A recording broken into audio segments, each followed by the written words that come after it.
Hello students, आप सभी का स्वागत है। तो बच्चों, सीबीएसई के तरफ से निकाला गया ये बिल्कुल ऑफिशियल पेपर है और इसी के अकॉर्डिंग आपके 2023 बोर्ड एग्जामिनेशंस में क्वेश्चंस आएंगे। तो जितने भी क्वेश्चंस और उसके आंसर्स हैं मैं आप लोग को अभी सारा बताने जा रहा हूँ। वीडियो में तो आप लोग को बिल्कुल फ्री में बता दे रहा हूँ, लेकिन अगर आपको इसको डाउनलोड करना होगा तो डिस्क्रिप्शन पे मेरा ऐप लिंक आप लोग को मिल जाएगा, उसको इंस्टॉल कर लेना। वहाँ पे आपको ये क्वेश्चन पेपर मिल जाएगा जो कि पेड होगा। ठीक है, अब चलो सभी क्वेश्चंस और उसके आंसर्स को हम समझते हैं। हिंदी और इंग्लिश दोनों मीडियम वालों के लिए यहाँ पे आपको ये क्वेश्चन पेपर देखने को मिल जाएगी। आंसर और क्वेश्चन दोनों हिंदी और इंग्लिश में लिखा हुआ है। तो यहाँ पे फर्स्ट क्वेश्चन पूछा गया है कि what helped in the colonization of Asian and African countries, identify the correct statement from the following options. तो यहाँ पे स्टेटमेंट में यहाँ पे जो भी ऑप्शन आप लोग का सही है वो ऑप्शन सी है। ठीक है, नेक्स्ट आइए क्वेश्चन नंबर 2 दिया गया है कि which of the following newspaper was started by बाल गंगाधर तिलक। बाल गंगाधर तिलक ने इसमें से कौन सा न्यूज़पेपर स्टार्ट किया था? तो इसका राइट आंसर ऑप्शन बी होगा, केसरी।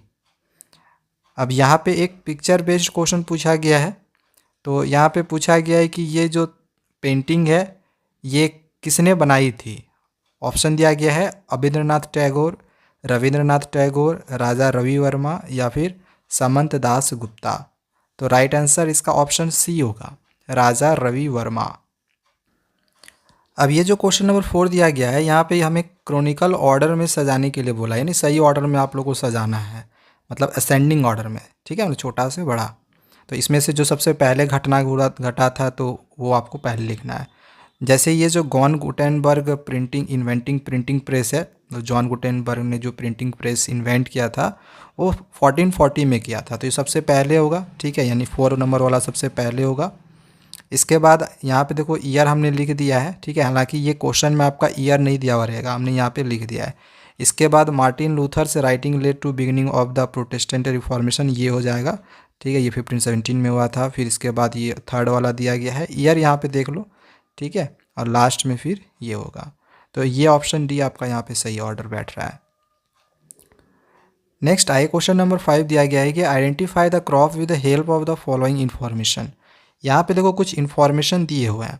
अब इस इन्फॉर्मेशन की सहायता से आप लोग को इसमें से टिक करना है कि कौन सा ऑप्शन सही होगा। तो यहाँ पे जो इन्फॉर्मेशन दिया गया है, इन इन्फॉर्मेशन से आप लोग का जो भी ऑप्शन बनेगा वो ऑप्शन बी सही आंसर होगा। देखो यहाँ पे क्या दिया गया है कि it is a crop which is used both as food and food fodder, both as food and fodder. मतलब इसमें से वो क्रॉप जो दोनों फूड और फॉडर में यूज़ किया जाता है। ठीक है, यानी भोजन के रूप में भी या फिर चारे के रूप में। तो मेज़ को हम भोजन और चारे दोनों के रूप में यूज़ करते हैं, मक्का को। ठीक है, या फिर ये एक खरीफ फसल है। ठीक है, it is A kharif crop which requires, जो टेम्परेचर इसके लिए ज़रूरत होता है, तो मेज़ को इतने डिग्री टेम्परेचर की ज़रूरत होती है। ठीक है, तो ये आप लोग का बी ऑप्शन सही हो जाएगा। नेक्स्ट आइए क्वेश्चन नंबर 6 पूछा गया है कि which of the following description of forest is not correct. अब यहाँ पे दिया गया है कुछ ऑप्शन और इस बोला गया है कि फॉरेस्ट से रिलेटेड इसमें से कौन सा कथन सही नहीं है। ठीक है, तो इसका जो राइट आंसर है ये आपका ऑप्शन डी हो जाएगा। ठीक है, ये वाला आप पढ़ लेना, पता चल जाएगा। चलो, अब यहाँ पे दिया गया है कि इसमें से मैचिंग करना है कि कौन किस पे, मतलब किससे मैच होगा। तो देख लो यहाँ पे ये इसके साथ मैच होगा, फिर ये इसके साथ मैच होगा, फिर ये इसके साथ और ये फिर इसके साथ। तो सही ऑर्डर आप लोग का जो इसमें बनेगा वो ऑप्शन ए होगा, ए का 1, बी का 4, सी का 3 और डी का 2। अब आगे क्वेश्चन नंबर 8 दिया गया है। तो यहाँ पे देखो 4 स्टेटमेंट दिए गए हैं, तो इन चारों स्टेटमेंट में कौन सा गलत है स्टेटमेंट, ये हमें पता करना है। तो इसका जो राइट आंसर है ये ऑप्शन सी होगा, the state government to be subordinate to the central government, यानी कि राज्य की सरकार को केंद्र सरकार के अधीनस्थ होता है। तो ये स्टेटमेंट गलत है। ठीक है, फेडरल न्यूज़ से ये क्वेश्चन पूछा गया था। नेक्स्ट आए 9 नंबर पूछा गया है कि विच one of the following subjects comes under the legislation of centre and state in India. तो देखो इसका जो आंसर है वो आपका ऑप्शन ए हो जाएगा, एजुकेशन, जो कि ये सेंटर और स्टेट में आता है। ठीक है, हालांकि ये आंसर आपका बी भी सही हो सकता था, बट हमारी जो मार्किंग स्कीम सीबीएसई की तरफ से निकाली गई है तो ये ऑप्शन बी दिया गया है। तो ऑप्शन ए दिया गया है। तो ए वाला सही आंसर आपका होगा, ठीक है ना। चलो आगे देखते हैं क्वेश्चन नंबर 10 को। 10 नंबर पूछा गया है कि which of the following statement is true regarding feminist movement.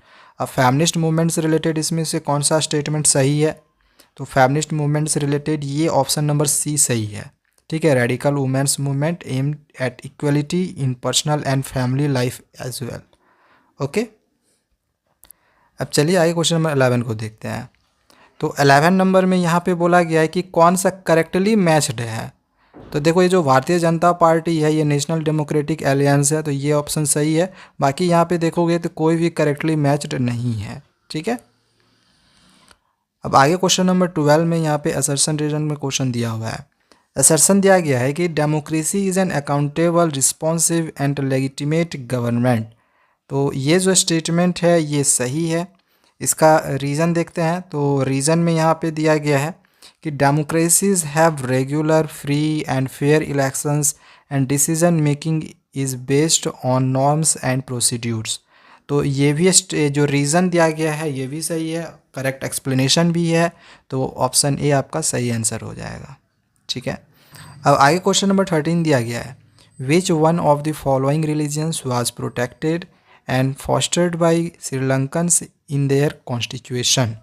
तो इसका राइट आंसर ऑप्शन सी होगा, बुद्धिज़्म।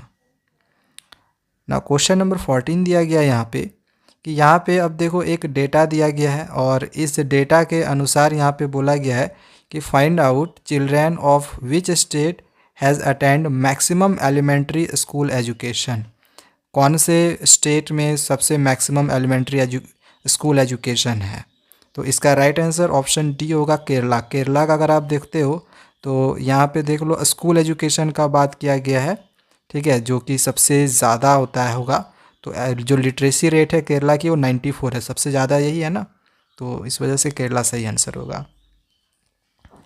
अब आगे क्वेश्चन नंबर 15 दिया गया है। यहाँ पे फिर से एक डेटा दिया गया है और इसमें पूछा गया है how much percentage of girls are not attending school. मतलब स्कूल कितने % गर्ल्स नहीं जा रही हैं। तो यहाँ पे परसेंटेज ऑफ गर्ल्स का देखो जो कि स्कूल नहीं जा रही हैं उसका दिया गया है, ये मेल का दिया गया है, ये फीमेल का दिया गया है। अच्छा देखो यहाँ पे ये दिया गया है कि इतने लोग अटेंड करते हैं, यहाँ पे अटेंडिंग दिया गया है, इतने लोग अटेंड करते हैं, यानी कि 82% लोग अटेंड करते हैं। तो कितने लोग अटेंड नहीं करेंगे, तो इसको क्या करेंगे 100 से हम सब्ट्रैक्ट कर लेंगे, तो इसका आंसर हो जाएगा 18, ठीक है, 18%। तो इसका राइट आंसर ये ऑप्शन डी होगा। अब आगे क्वेश्चन नंबर 16 में यहाँ पे जो सबसे अलग है उसका पता करना है।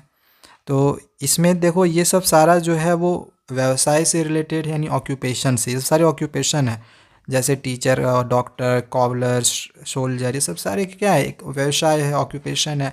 बट ये जो डी नंबर है ये ऑक्यूपेशन नहीं है, सो ऑप्शन डी सही होगा। अब आगे क्वेश्चन नंबर 17 में यहाँ पे फिल इन द ब्लैंक्स में क्वेश्चन पूछा गया है।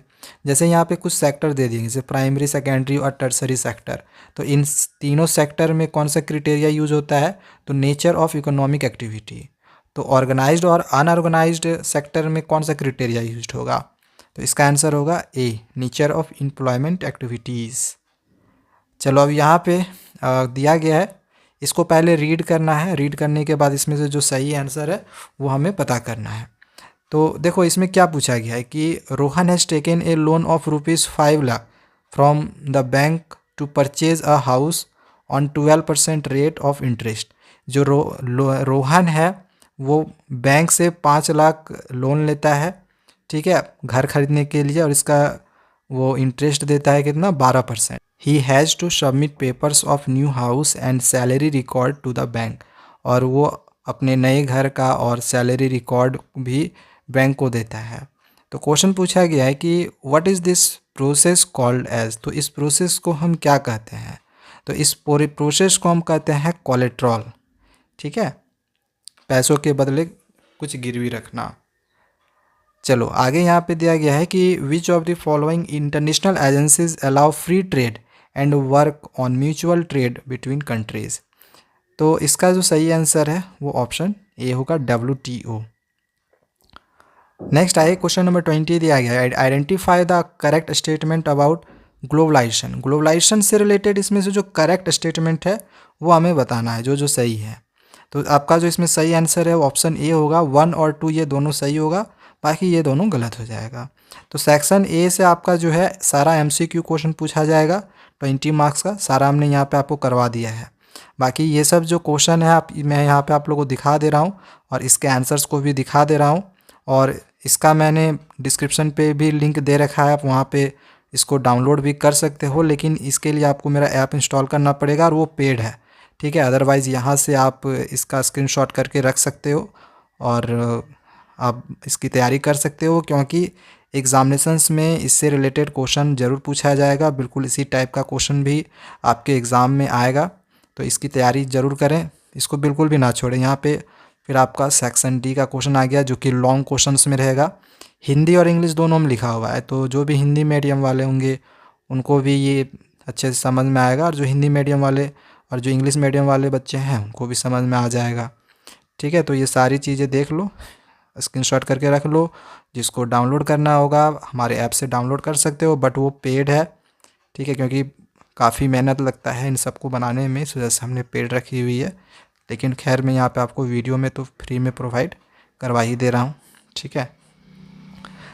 जो केस बेस्ड क्वेश्चन यहाँ पे हमने यहाँ पे लिखा हुआ है, ये हिंदी में नहीं लिखा हुआ है, ठीक है, सब सारा इंग्लिश में है, और फिर लास्ट में आपका फिर यहाँ पे मैप बेस्ड क्वेश्चन पूछा गया है, ठीक है। तो डाउनलोड करना होगा तो ऐप लिंक को इंस्टॉल कर लेना, डिस्क्रिप्शन पे दिया हुआ है। मिलते हैं दूसरे वीडियोज़ में, थैंक यू, बाय बाय।